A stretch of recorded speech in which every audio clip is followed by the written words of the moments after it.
Well, g'day there, and welcome to episode 4 of the leadership series in the Kingdom Business Podcast. Thanks for listening.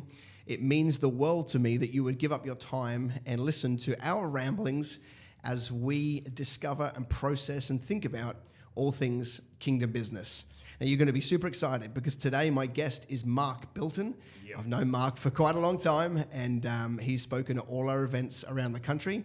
And so we're going to hear from him in just a moment. Hey, while I've got you, have you heard about the Kingdom Business Network? We have built 26 chapters around Australia where Christian entrepreneurs can get together and explore kingdom business. They can learn, network, feed off each other, and get together in local towns and cities all around the country. If you're listening from outside Australia, we will get to you. At the moment, this is something that we're just building in Australia. So if that piques your interest and you want to find out more, go to kingdombusiness.com.au. That's kingdombusiness.com.au. So my guest, Mark, he's got an amazing career so far. He is a very committed believer and at the same time has held some large positions in the marketplace as a fairly high-level CEO. And so leadership has been on his life. He's got lots of resources, and so he is a great person for us to explore what it looks like to be a believer in the marketplace. Welcome, Mark. Hey, Wes. Great to be here. Tell us a little bit about your story. Give us an introduction. Sure. Born in the UK, raised in New Zealand, and an Australian by choice, unless the rugby's on, of course, when I do drag out my Kiwi passport and wave it around. Came to faith in the Lord in my early 20s, and I've had a commercial career in business with the sales and marketing side. So ran 6 different companies for over a 20-year period. So my last corporate role was Group Managing Director at Gloria Jean's Coffees, running 40 countries, doing the turnaround there. So most of my work's been the turnaround. But first and foremost, I'm a follower of Jesus. Wasn't raised in the church, and just had one of those radical encounters in my early 20s. Gave my life to Him, and it's always been a part of not only part of my life but foundational. I'm married to Helen. We've been married for 28 years. She is a very patient woman. I have 3 kids who are now in their early 20s and just studying. My oldest is in Kathmandu at the moment, working for a not-for-profit up there for 4 months as part of her degree. So yes, good, family man, business. I also have a ministry for Christian business people where I encourage and equip Christians to be effective at work. Give us a quick handle. Where can people go? Calledtobusiness.com. Calledtobusiness.com. Yeah. We'll do more because I think there's more stuff I want to promote for you at the end. Thanks. So we'll definitely do that. And you live in Sydney. I do. Yeah. So we're working on to get him up to the Sunshine State. That's okay. It's not a bad place. Yeah. All right. So we're talking leadership. What is leadership for you? I want to leave it super broad. Have you got a definition? Have you got a thought? What is leadership? I think leadership is helping the people around you to be the best they can be, and then channeling that energy into a focused goal. So I think you can empower people, you can build a collaborative, transparent environment, but you have to have the ability to cast a vision that focuses that in a clear direction.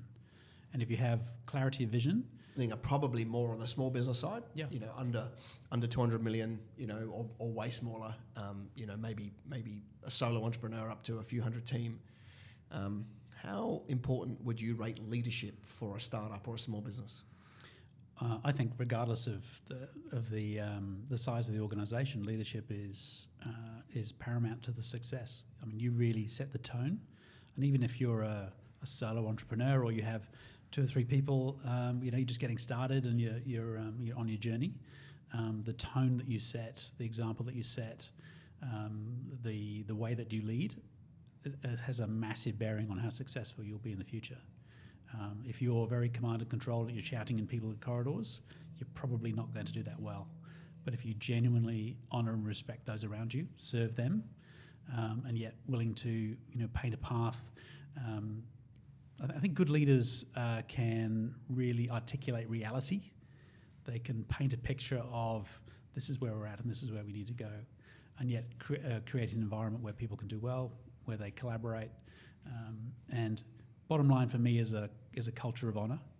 I think we all have intrinsic value And yet I see in most businesses deference to those in authority and those that might be wrapping parcels or are doing something seemingly more mundane, don't get respect, don't get dignity, and are not treated in the right way. And I've always endeavoured to treat every individual as created in the image of God, regardless of whether they're chairman of the board rolling up in the big Merc or wrapping parcels or answering phones. Love it.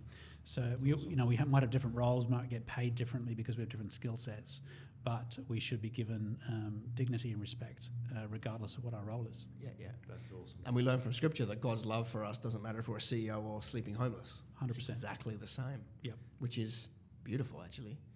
As long as I've known you, you've had two major roles. You've had Hagemeyer Brands, if we're allowed to talk about that little stint. Sure. And then Gloria Jeans. Yep. And Hagemeyer was a multinational that you ran a department of. Yeah, country, yep. Country. And so have you got some war stories of leadership specifically? Like, how did it play out in your day-to-day operation from either of those places you worked? Yeah. The start at Hagemeyer was interesting. It's owned by a French multinational. Just a little caveat around the organisations that I've run have not been Christian. So the only one that had a Christian element was Gloria Jeans. The others were purely commercial, non-Christian environment. And so, as Christians, I think we sometimes think we need a Christian outcome. Not necessarily the case. I mean, we're anointed and appointed and placed in wherever God wants us to be, and so we bring that to bear. And if we do that well, we actually get a better commercial outcome as well as a better outcome for the people around us. So it's not sort of one or the other. So I was hired into that role at Hagemeyer Brands by Rexel, which is a €5 billion listed French company. They tried to sell that company, couldn't do it. Very complex. We had a lot of different brands represented from different countries. And so the gig was to get some health back into that business. And then ultimately went through. So some might have a spiritual outcome, some might have a pure commercial outcome. Others might be a bit more around social responsibility or some altruistic required outcomes. But the leadership approach is the same. And I've always taken the time to sit and listen and build respect. I think as a leader, if you come in on your white Charger with your shield flashing in the sunlight, the sort of Braveheart approach, you don't really get a lot done. You might get a little bit of control, but you don't get compliances as best as you can do. You certainly don't get commitment. So take the time to build relationship, understand what the issues are, and get around the business as a first off. You don't start barking orders the day you arrive. Yeah, we use the word boss versus leader. Great. If you walk in as a boss and start demanding, you'll get short-term compliance for sure, but you won't get discretionary effort. You won't get vision, buy-in. You can either do it with a stick or the carrot, and the stick will give you instant, whatever following, but it won't give you the grand picture. You just said something super interesting for me that I want to circle back to, and that is. And I want you to go deeper into the Christian outcome versus a commercial outcome, and it doesn't matter. And because that could freak some people out. It's like, how could you possibly think that there's not a Christian outcome? Explore for me and those listening. What do you mean by? Because we're anointed, like you said. How does that play out that we don't have to have a Jesus outcome? Okay. The paradox is, if you believe you don't have to have a Jesus outcome, you actually get one. And it's the same, I think it's the same as the individual, that we don't operate in works, we operate in faith. So, we believe we're saved, not by works, but by faith. If you think about your business or your work in the same way, God has called you to do something. And work is intrinsically good. It was around in the Garden of Eden before the fall. So before sin, work is good, work is God's idea. If we can get our head around that and experience God in the marketplace, then that is intrinsically good in its own right, regardless of outcome. So if you are a taxi driver and God has called you to be a taxi driver, be God's taxi driver. And that in its own right, if you never had a conversation about Jesus, never did, there was no outcome out of that was overtly spiritual. He didn't, make the money and then give it to something that's Christian. In its own right, it's intrinsically good. And I think if we can get our head around that, then the fruit comes. Because if you believe that God's asking you to do what you do, you'll tend to mention him in conversations. You'll recognise an opportunity to share. You'll serve those around you. You'll work with excellence. You'll work with integrity. You'll treat people right. You'll demonstrate what it is to have a transformed Christian life. And you'll get better outcomes. And some of those will be overtly spiritual, and some of them will be commercial, or whatever it is that you're there to do. I think we should be the most innovative people on the planet, plugged into heaven. We should be the ones that people come to solve the problems that other people can't fix. And in the midst of that, sharing the gospel is part of it. It's a bit like the misnomer of friendship evangelism. I really don't like that, because it sort of smacks of Amway, and apologies to any of my... That's my first thought when you were saying that. I was like, oh, here's an Amway joke for sure. Yes, apologies to my multi-level marketing friends. It's a great model. It works for some. But if someone rings you up and you have that in the background, there's always this sort of sense of a bit of an agenda. And I think it's the same. If you bring that to a friendship, it's artificial. It's not authentic.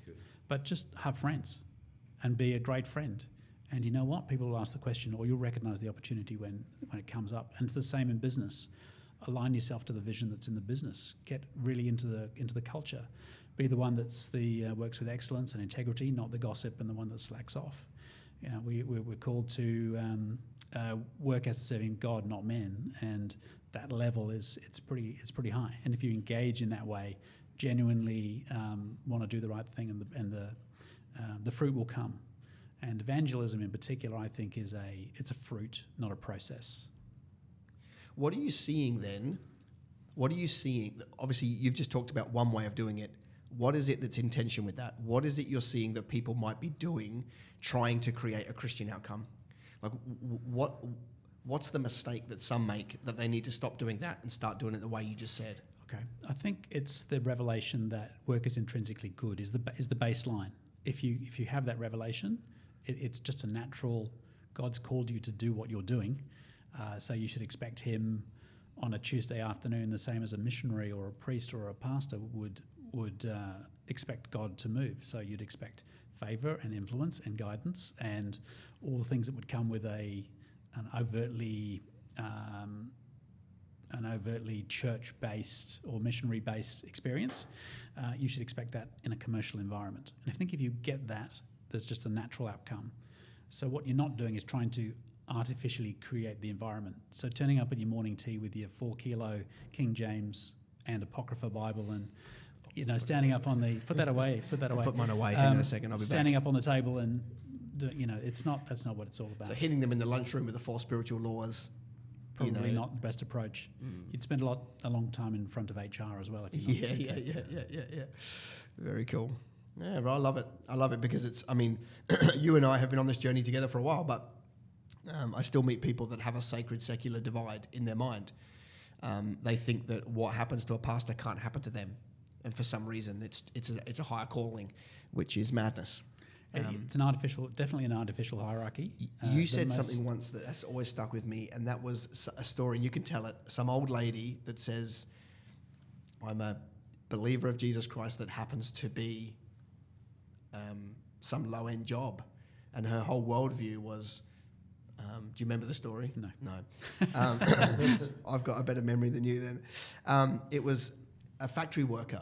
Was it a factory worker that said, Anyway, the story went something like this. There was this woman who was amazing at her job, and somebody said to her, "Why do you do it?" She said, "I'm a minister of the gospel that happens to be a factory worker." Great way to look at it. A great way to look at it. And I think if we all took that, I'm a minister of the gospel first, that happens to be a business coach, that happens to be a mechanic, that happens to be an accountant, then we do away with the sacred secular divide, and we can just be intentional about giving people an expression of the kingdom without even needing to say anything. I love that. That's and I think if we do give them an expression, we're far more likely to have an opportunity to talk about it. We are. Yeah. We are. And that's that full engagement piece.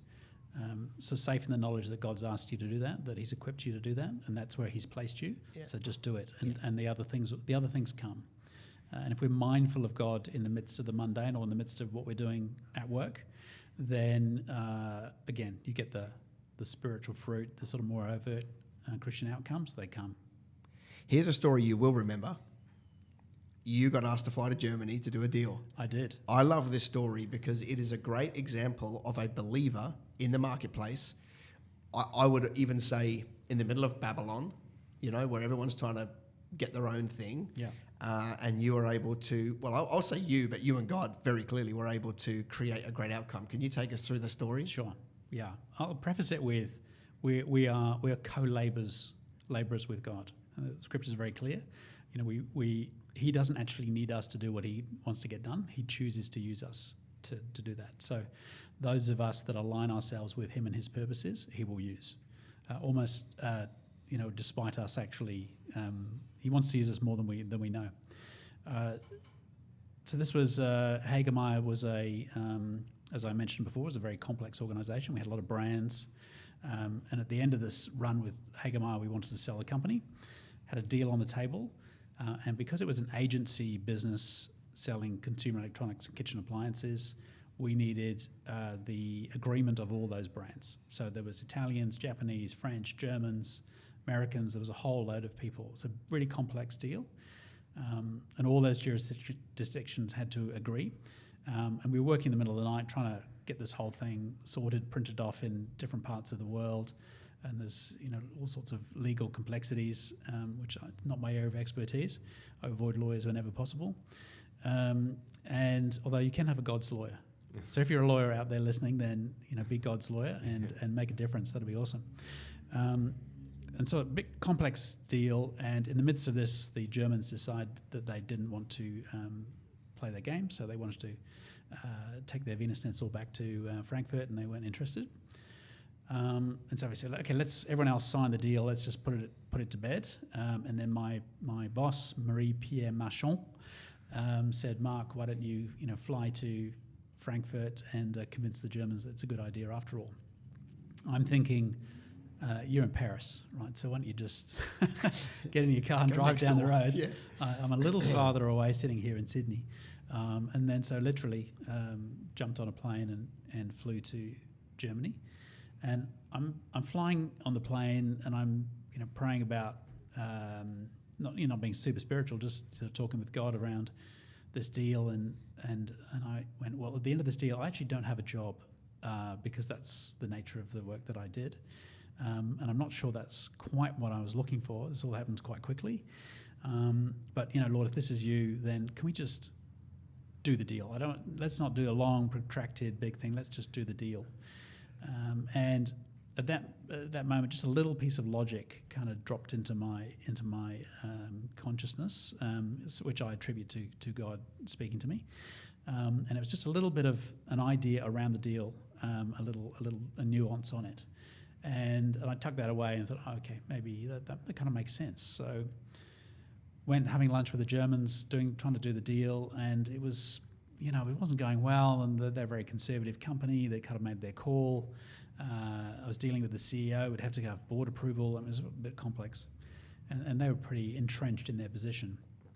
And I had another person with me who was from the buy side. And so we were there. And I, in the midst of this conversation, put this little piece of logic, seemingly insignificant piece of logic on the table. And the whole atmosphere in the room kind of changed. The conversations changed, became a lot more constructive. And I had prayed on the plane. I said, Lord, I want to walk out of that meeting with a signed contract, which was it was a ridiculous prayer, really.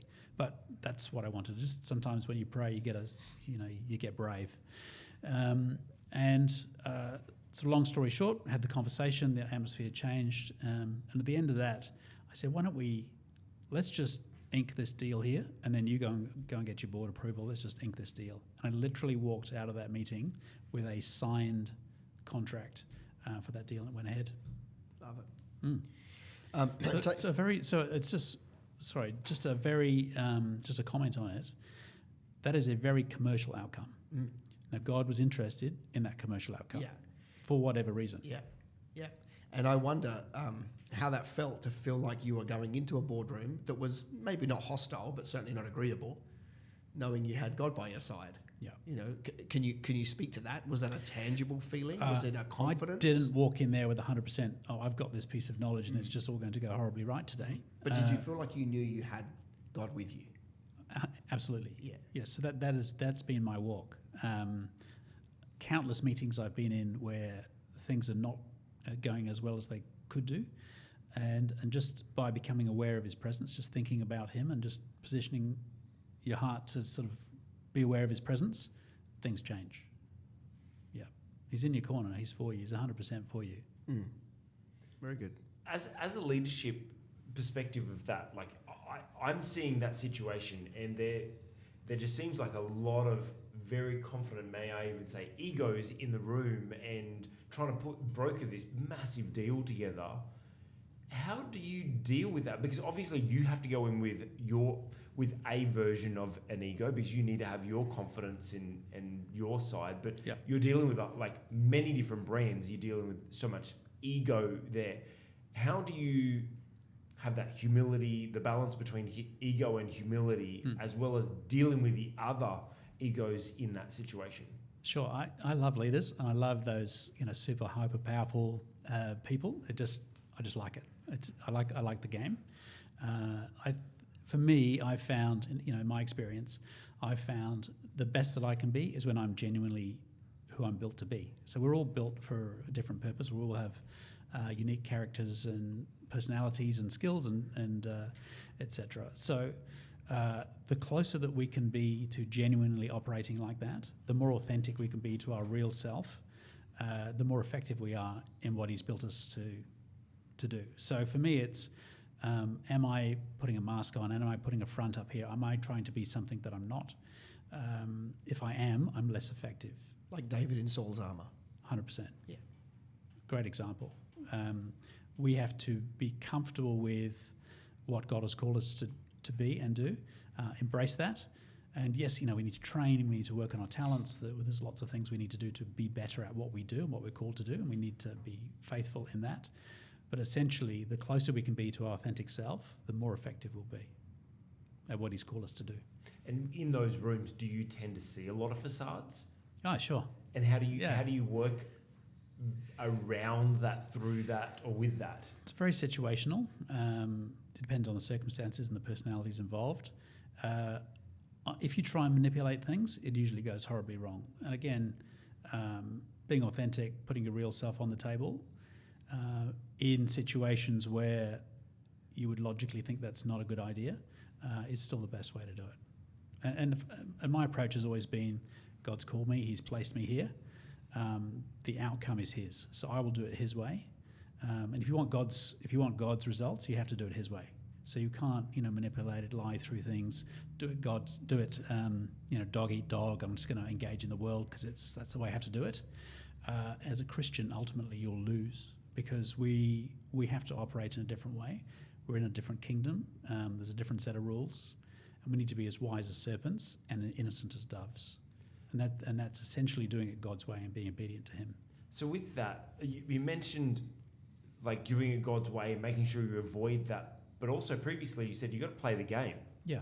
So how do you find that balance? Because we've got to play the game, otherwise we'll be left behind. But how do we do that in a godly way?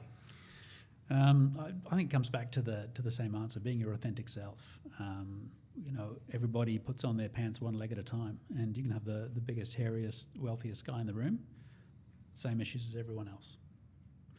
And often, if we're putting up masks or we're trying to create an artificial construct of what we think a good leader is, then it's usually playing to insecurities. So the biggest guy in the room who's thumping his chest has massive other stuff going on in his world. And so being authentic gives him license to be a bit more genuine, or her. That's good. I want to flip the conversation and look at leadership fails. Right. Because, there's plenty of leadership stuff out there about, how it all is rosy and easy and stuff like that. Take us through a time that you as leader have failed, and what did that look like?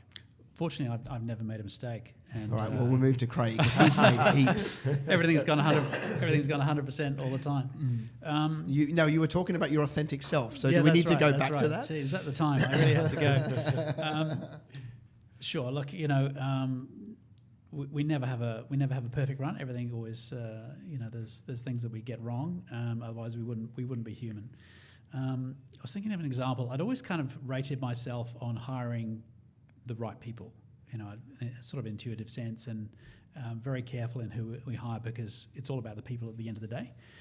People aligning themselves with values that you set, and getting the right people on board, absolutely mission critical. And I always thought, I'm pretty good at this. This is quite good. And every so often, God sends someone around who you just think, this is gold. Where did you come from? And being able to, people kind of want to work for me, and so that's always been a bit of a skill set. Anyway, I hired this guy. And I went, this guy's going to be awesome. He's fantastic. Yep. And everyone's sort of looking at me going, we don't think this is a good idea. And I'm going, no, this is a really good idea. So step aside and ignored my normal sort of advice and put him in. And he was just a dead weight. Like, talked a great game. I mean, really impressive game. Got nothing done. So no names, no pack drill, but you know who you are.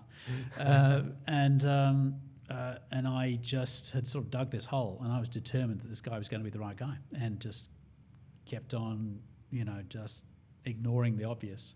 And then, ultimately had to go, okay, this is not right. I've got this completely wrong. Had to have the grown-up conversation and find him somewhere else where he'd be more comfortable.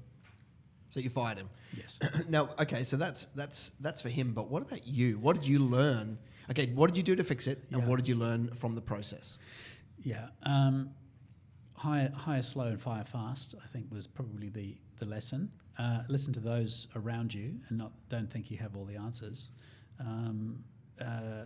Would probably be the lessons that have come out of that. And we all have to stay teachable and stay learning regardless of what we've done. I found actually that He's always kept me in a place of being uncomfortable as far as what I'm doing. What I'm doing. It's a larger company, or it's an industry I don't know, or it's and so I've had to lean in on him and lean on those around me. And I think those two things, leaning on God and leaning on those around you, is really what a healthy walk with him is all about. Slow to hire and quick to fire is true, and I love it. That may mess with some believers' heads because there doesn't seem room for grace. Yes. So how would you reconcile those Grace in two? that? Yeah, look, slow to hire there's a lot of wisdom in that. You're better to not have someone than put in the wrong person. And alignment with values, getting someone with the right attitude as well as aptitude, taking the time to do that, I think has a lot of wisdom on it. And if you put the wrong person in, then that's disruptive for them, it's disruptive for those around you, and so there's some grace on that. Fire fast sounds very ungraceful, but the way that I've approached it is you give somebody absolutely every opportunity to change, and that's about clarity of objectives. It's about how can we help you be the best you can be, how can we train you, what do you need to be able to do your role. It's usually not their mistake, it's someone else's. Wrong person, wrong spot, they weren't quite ready for that promotion or whatever it might be. And so being mindful of that I think is important. But for everybody involved, including the person, if they are a wrong fit or they don't want to align to the values or they're not engaged in a way that's productive, they're not going to be happy, they're not going to be productive, nor are those around them, and nor are you. And as a leader, everybody knows who the person in the team that's not pulling their weight, is not doing it right. Giving them every opportunity to modify that, 100%. You have to do that. If that's not going to happen or they choose not to, if you don't do something, then they are no longer the problem, you are. Christians are really bad at it. I get dragged into church and not-for-profit world occasionally, where everybody is nice. And it is not nice to be nice. There's a reluctance to have conflict. There's a reluctance to make the big calls, the hard decisions, on the basis that we're all nice to each other. And it's actually more poisonous and less constructive than dealing with an issue, putting it on the table, having the honest conversation, and addressing the issues. Love it. How do you, as a leader, because I mean, especially nowadays, there's this massive lean towards you got to be everyone's friend, and there's a real influencer style leadership rather than the other side where you do have to be a little bit harsh. How do you, as a leader, have those difficult conversations with people that you want a good relationship with? Yeah. Relationship is really important as a leader. It's a little bit of a paradox, and the larger the sort of further up the leadership tree you go, the more you have to be comfortable with paradox, because you're dealing with competing stakeholders, and it's a balanced approach. It's the same with relationships with those around you. So being genuine, being open, building relationship, 100%, but also being willing to have the difficult conversation when it needs to occur. It's a bit of a blunt tool, but it's hats. Like, particularly with complex organizations, you're having a director conversation, you might be having a CEO conversation, you might be having hey, you and I are peers here in this organization, and having a sort of off the table conversation. There's wisdom involved, but it is very relational. I think the command and control, I do the thinking, you do the doing, kind of mindset, the sort of unfortunately white Anglo-Saxon male post-industrial revolution way of doing things has actually been very effective. It's worked really well for a couple of hundred years. It's fundamentally challenged now. It's still the prevailing model that I bump into with leaders that I work with, but it's no longer effective, because in a fast-moving environment, you cannot be the only one thinking. You have to create an environment where others can do well, they can think, they can flex, they can adapt, they can bring innovation to the table. It's just too much going on, too fast to have one smart person in the large corner office doing all the thinking. So you mentioned, from what you were just saying there, at the start of our chat, you mentioned about the person standing in the hallways beating their chest and shouting. You've mentioned that character a few times. Going back to a small business owner who may only just be them and maybe one or two other staff, and they know that they're that. I mean, I was raised in that, like my father, like you do what I say and that's just it because I'm your father. Yeah. And they've grown up and it's worked for them with their kids, it's worked for them in their environment. How do they shift that? Because it's almost a habit, it's ingrained. Sure. How do they shift from that so that they can grow into an influential organisation and be the leader that is the other end of the scale? Yeah, most don't. There's pretty ingrained. Some do, and they tend to be the ones that are going, this has worked really well and I can't get it to grow bigger. My staff keep turning in and out. I don't seem to keep staff. There's too much going on. Why don't I know what's going on? And it's control is a bit of an illusion, but that kind of character, unless they become self-aware enough to go, okay, what has got me this far? What has helped me to be successful to this point? And as an entrepreneur, you've got to have high resilience, big capacity for work.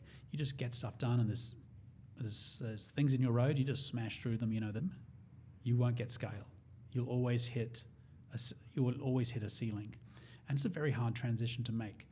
Some people do, and some people don't. But the first part of that is the self-awareness that says, I am not going to be able to unlock the potential of this business that I know is there or go to the next level unless I change the way that I do things. And it's not an overnight switch either. Particularly under pressure, people revert to type. And I've got a lot of clients in that space trying to transition into another level of leadership, and it's not easy, particularly for the self-made. They've literally pulled themselves up by the bootstraps, taken the world on, and done a great job getting it to where it is. But it's a different skill set to build scale off the back of that. Love it. All right, what would you say? You've got a lot of experience with big business, but listening right now is Shaniqua driving around in her car, building her own little business. what would you say to her? What's some of the knowledge you gain through big business Yeah. that we could learn and apply immediately to small business? Sure. I genuinely believe that the same principles apply. They just outwork in a different way. So, one, as a Christian, and I'm not just being, this is not a pat Christian answer, genuinely get on your knees and give your business to God. That has got to be your first fundamental thing. Either this business is dedicated to Him or it's not. He needs to be the chairman of the board, not necessarily the CEO, but you need to talk to him about the decisions you're making. Genuinely, just yield it to him. And if you're not quite ready to do that, ask for the it's a dangerous prayer, by the way, but ask for the willingness to give him your business, and he'll take you there to the place where you will give him your business, because then out of that you're suddenly leveraging the power of God, and there's an extraordinary advantage. So that's the spiritual piece, which is very real and very practical. On top of that, you need to do your piece, which is one, there's graft involved. You have to work hard to do what you need to do. Working smart is good. Working smart and hard is better. That's good. It's just the nature of an entrepreneurial business is you've got to put in the time, you've got to put in the graft. Some key things for me are a very clear understanding of your value proposition. I know you talk a lot about this, Wes, which is one of the reasons I like what you do. You have to know who you are, who your target audience is, and how to communicate to them. And I think good companies know what their value proposition is. They know what their point of difference is. Great companies consistently grow that capability. They know what they're good at, and they get really, really good at it. And they double down on that, on what differentiates them from other people. And it's very hard to compete with. So know what you are and what you're not. Don't try and do everything. Just do your niche really, really well. And in this environment, build presence, get attention, be the expert. Engage in social media, do the things you need to do, target tightly where you can to your ideal client, and do a good job. If you're a plumber, take your shoes off before you walk inside, and turn up on time. Those two things will probably build you a big business. Yeah. And wear a belt. And wear a belt. And wear a belt. Yes, belts, please. Yeah. High-waisted plumber is what you want. And it's just doing the simple things well, consistently. Love it. That's awesome. All right, a couple of fast questions that we give to everybody. What's your favourite scripture? I think it's the proverb that says, the beginning of wisdom, the fear of God is the beginning of wisdom. It's very true. If you get that piece, the rest comes. Who's your favourite Bible character? I like Nehemiah because the previous people, it took them 77 years to not build the wall. They've been trying for 77 years, and he built the whole thing in 54 days. So I reckon I would have done it in 30, but he's good. I like his surrender to God, organised really well, activated the locals to get stuff done, and got a good result. So One hand on the sword, one hand on the wall. Nehemiah. Absolutely. That's so good. Favourite worship music? Bethel. Okay, very Yeah, cool. I love Bethel. And when the State of Origin is on, are you maroon or blue? I'm a Kiwi, so I have no dog in this fight. But if you were to That's choose, not an answer, Mark. But we're on the blue side of the border, aren't we here? Okay, conversation over. All right. only You one live in street- New South Wales. only I one drove all the street. way from Queensland to come here. Yeah, all the way 3 kilometres. That's right. All right, so Mark's got a bunch of resources, and I read his book, Monday Matters. I'm not sure if that was your first one, but I read it years ago and loved it. And essentially, it's about making Monday as important as Sunday and doing away with the sacred-secular divide. Is that a fair call? Nailed it. Okay, good. And then you've got a whole bunch of other resources that you got out, 77 Proverbs for Leaders, How to Practice the Presence of God, and Monday Memos. And then you've got it in Chinese, which is great. And you've got If video you're series. If you're Chinese. it's Yeah, great. a leadership video series, Leader's Guide. You've got a whole bunch of resources that you put together. Can you just give us a bit of handles on how we can find that stuff, how we can follow you, how people can engage with what you're doing? Sure. I'm on most social platforms, so you can find me if you search Mark Bilton. It's an unusual name. You can pick up most of those. All the Faith and Work books and resources are available on iTunes, Amazon, all the usual places. Calledtobusiness.com is the website, and that'll direct you to all the resources. If you have the YouVersion Bible app. You search me again, Mark Bilton, you'll find a bunch of reading plans on there. And same with YouTube. So there's all platforms. Search me, you'll find something. MarkBilton, for those of you who are listening. All right. Well, Mark, it's been a delight to hang out with you. You've we've travelled the country a bit and spoken, and always pick up some extra nuggets of wisdom in there. What's the future hold for you? Where are you heading? What's the next 10 years? Well, I spend a lot of my time with non-Christian leaders. That's really my thing. So I have a leadership advisory practice, which is Thought Patrol. I take leaders away for retreats. I do strategic planning, I mentor CEOs, sit on some boards, and that's really that and Call to Business, my two parts of my life. Thoroughly enjoy spending time with leaders, and that's really the core for me. I find it much more natural state for me to be in a brutal commercial environment than playing with Christians. So I'm out there doing what I preach and still living that. And at home with my kids now, finished school and out studying, it's nice to spend more time with Helen, and we're doing a bit more travel together, off the back of the business, and thoroughly enjoying that. Well, mate, I appreciate you coming all the way down to our office. I know you stayed around for a day to come here, so it means a world to me that you would do that. Listeners, why don't you make sure that you utilize the time you've spent listening? Grab your journal, grab your pen, think about some things that Mark said, and work out how you're going to go and put them to action so you can actually create change in your life. Bless you guys. We'll be in touch with episode 5 real soon.